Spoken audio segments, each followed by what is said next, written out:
Hello students, how are you all? Students, in this video, we will discuss about the chapter Electoral Politics. And this is the time when we are going to revise the chapter in a complete sense. So, we will discuss about all the important questions in a quick way. So, we will have to take a quick revision for this chapter. So, first of all, I want to tell you all that this chapter is related with the system of elections in our country, or we can say चुनावी राजनीति.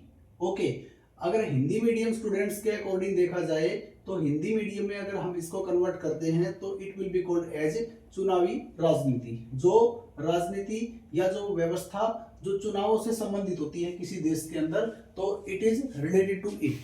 Okay, so I want to tell you all that we will discuss about all the important terms and conditions and questions that are related with the system of elections in our country. अब terms and conditions का मतलब ये है कि जो conditions, जो situations जो यहाँ पर ड्यूरिंग द इलेक्शन बनती हैं कंट्री के अंदर, जब भी इलेक्शन होते हैं वहां पर कैसा माहौल होता है, कैसा एनवायरनमेंट होता है, और उसको कंडक्ट करवाने के लिए क्या क्या शर्तें होती हैं या कौन कौन सी वो शर्तें हैं जो एक इलेक्शन को फ्री और फेयर बनाती हैं, ये सब हम डिस्कस करेंगे. So please focus on it. We had started our journey in this chapter with the concept of Chaudhary Devilal. Okay, this was the time when in 1977 assembly elections of Haryana he was going to campaign for his political party, and it was a regional political party in the name of Lok Dal. Okay students, it was founded by him, means Chaudhary Devilal. So he was coming for his campaign in Karnal. Okay, so it was taken as the core basis to understand the election system in our country. It means how the election campaigns are to be made during the election. ये समझाने के लिए story का साथ लिया गया है इस चैप्टर में, ताकि हमें ये क्लियर हो जाए कि किसी भी कंट्री में किसी भी स्टेट में इलेक्शंस कैसे कंडक्ट होते हैं और उस कंडक्ट करने से पहले क्या किया जाता है. इट मीन्स ये चुनाव प्रचार के ऊपर था सारा. ठीक है, तो ये चौधरी देवीलाल थे जो लोक दल पार्टी के फाउंडर थे, और इन्होंने एक युद्ध भी चलाया था. लेकिन ये कोई प्रथम या द्वितीय विश्व युद्ध, फर्स्ट और सेकंड वर्ल्ड वॉर की तरह कोई युद्ध नहीं था. ये एक न्याय पाने के लिए एक संघर्ष था, जिसको हम हिंदी में या इंग्लिश में न्याय युद्ध भी कह सकते हैं. Okay, it was started by Chaudhary Devilal, और हिंदी में भी अगर हम इसको कहेंगे तो न्याय युद्ध है. And if we convert it into English then it will be called as the struggle for justice. Okay, तो ये इन्होंने स्टार्ट किया था, the struggle for justice, in the name of this slogan. Okay students, so he was the core leader of that party who was preparing for the next assembly elections in Haryana, and he was doing that work since 2 years. वो last 2 years से इस काम में लगे हुए थे. It means they would have to convince all the voters for the winning in the election. मतलब जीतने के लिए उनको कैसे ना कैसे करके वोटर्स को क्या करना था, अट्रैक्ट करना था. चाहे उन्होंने कोई प्रॉमिस किया हो, चाहे फिर उन्होंने अपनी कोई पॉलिसीज थी वो रिप्रेजेंट की हो, या जो उनके जो पार्टी के जो मोटिव्स थे वो लोगों के सामने रखे हों, तो उन्होंने यही कहा था कि एक लोगों को एक प्रॉमिस उन्होंने कहा था. अब वो ऐसा इतना बड़ा प्रॉमिस था कि लोगों ने उनको ओवरवेलमिंगली, मतलब ब्लाइंडली, अंधाधुंध उनको क्या दी थी, मतलब अपनी वोट दी थी. ओके, मतलब उन्होंने कास्ट जो वोट किए थे वो इस पार्टी के नाम पे किए थे. So I want to tell you all about the promise that was made by Chaudhary Devilal to the voters during the election. So he said that if his party win the elections, कि अगर मेरी party जीत जाती है, अगर मेरी political party इस election में जीत जाती है, तो the Lokdal will waive off all the loans of the small businessman and the farmer. कि जो राज्य के अंदर, स्टेट के अंदर जितने भी फार्मर्स हैं, ओके, जितने भी बिजनेसमैन हैं जिन्होंने कभी अपना बिजनेस सेटअप करने के लिए, स्टार्ट करने के लिए, या फार्मर्स ने अपनी एग्रीकल्चरल एक्टिविटीज के लिए लोन लिया था बैंक से, लेकिन वो बाद में उसको रीपे नहीं कर पाए, दे वर कोट इन द डेब्ट ट्रैप, तो it will B waived of, मतलब उसको माफ कर दिया जाएगा अगर मेरी पार्टी जीतती है तो ये वो एक बहुत बड़ा एक प्रॉमिस था जो लोगों को उन्होंने किया. तो on that behalf in the assembly elections of 1977 in Haryana, the voters overwhelmingly trusted them. उनके ऊपर आंख बंद करके उन्होंने मतलब विश्वास किया, और वोट्स उनको दी। तो out of the total 90 seats, so first of all I want to tell you all that in assembly elections in Haryana we have 90 seats of MLAs. Okay, तो हरियाणा विधानसभा की जो टोटल सीट्स होती हैं वो 90 सीट होती हैं, out of which his party मतलब लोक दल एंड इट्स अलाइज। अब मैं अलाइज क्यों बोल रहा हूँ, अलाइज का मतलब होता है जो उसके मतलब दूसरे जो उसके साथ लगते दल थे। क्यों? क्योंकि उन्होंने कैसे ना कैसे करके अपने इलेक्शन को विन करना था, तो उन्होंने पहले कोएलिशन कर लिया, मतलब दूसरे इनसे अलायंस कर लिया दूसरी पॉलिटिकल पार्टी से कि कैसे भी कैसे करके, और कांग्रेस की गवर्नमेंट है इसको हमें डिफीट करना है और पावर में आना है। तो out of the 90 seats his party won 76 seats, मतलब 76 जो सीट है, सीट का मतलब वो टिकट, पार्टी का टिकट जिसपे एक एक कॉन्स्टिट्यूएंसी से कैंडिडेट खड़ा हुआ था।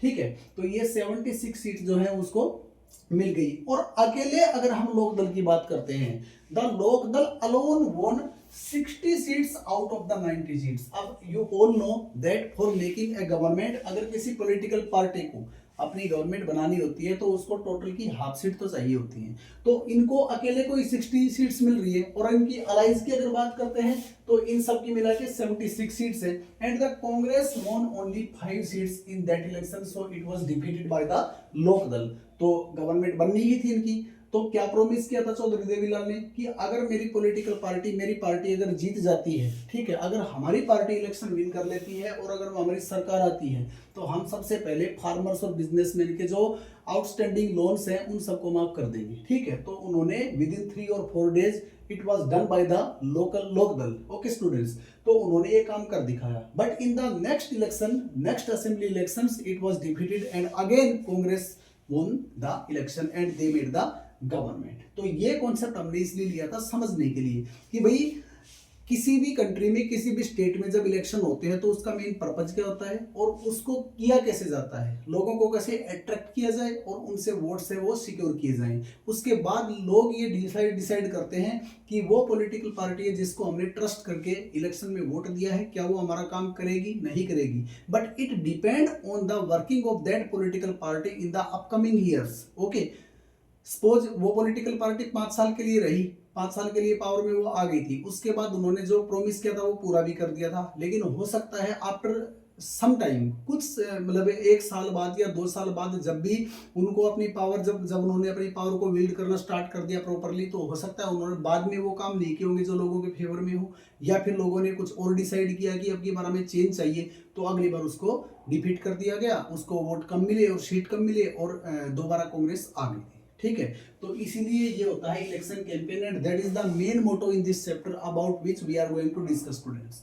ओके, सो उसके बाद कुछ और इंपॉर्टेंट टर्म्स आती है इस चैप्टर से रिलेटेड, जैसे कि मैं आपको बताना चाहूंगा कि इंडिया के अंदर इलेक्शन है वो कैसे होते हैं। सो ये तो हम बाद में देखेंगे कि कैसे होते हैं। First of all we will have to see that who conducts the elections in India. मैं आपको ये बताना चाह रहा हूँ स्टूडेंट्स कि अभी ये रिवीजन का टाइम है, because this is not the time, appropriate time that we are going to discuss the chapter as a whole. पूरे चैप्टर को माइन्यूटली अगर हम करते हैं तो we don't have so much time. So इसलिए मैं क्विक रिवीजन करवा रहा हूँ, जहाँ पे इंपॉर्टेंट टर्म्स है, कुछ इंपॉर्टेंट क्वेश्चंस है, और जो बाकी बच भी गए उनको भी टाइमली अलग वीडियोज में, दूसरी वीडियोज में उसको कर दिया जाएगा कवर। ओके, सो इसलिए इंपॉर्टेंट क्वेश्चंस मैं ले रहा हूँ, बीच में से टॉपिक्स हैं उनको ही हम पुटअप कर रहे हैं। So I want to tell you all that, मैं अभी आपको बता रहा था कि जो इलेक्शन है उसके अंदर हम कैसे देखेंगे कि वो फ्री है या फेयर है, ये सब बात की बातें हैं। बस first of all we will have to understand that who conducts the elections in India.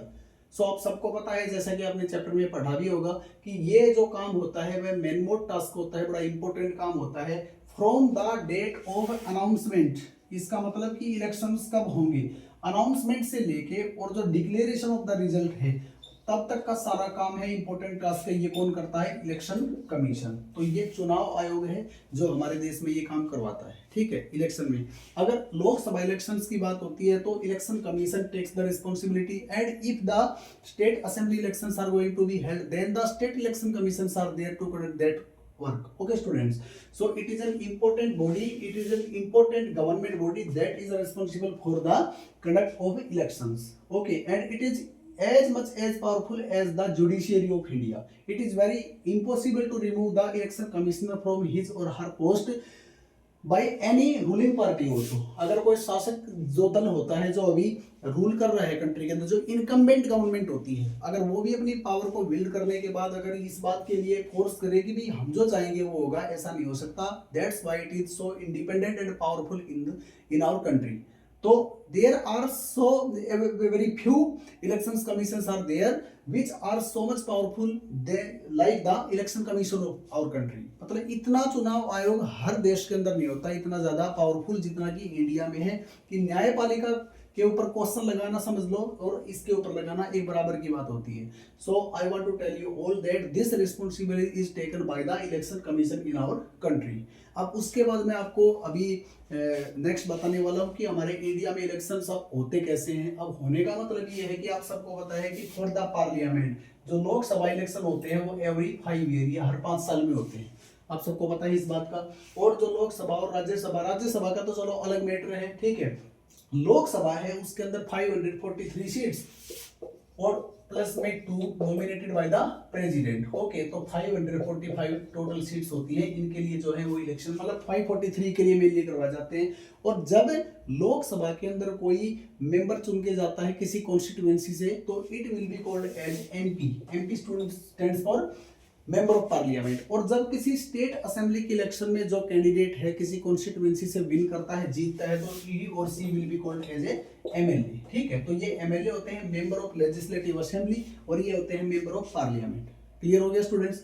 उसके बाद ये जितने भी जो एमपीज होते हैं ये सारे के सारे विन करते हैं किसी एक पॉलिटिकल पार्टी के नाम पे, मतलब जिनकी मेजोरिटी होती है। सेम वही प्रोसीजर होता है जैसे कि हाफ सीट्स होती है। इफ दे वांट 272 सीट्स और more than 272 then they will form the government, तो उनकी सरकार बन जाती है। तो ये सारा काम होता है, ये हर 5 साल में होता है और इसके लिए ये सारा का सारा सिस्टम है, ये सारा इलेक्शन कमीशन कंडक्ट करता है students. Okay, so in the next video we will discuss about more important terms and questions related to this chapter. Students, please wait.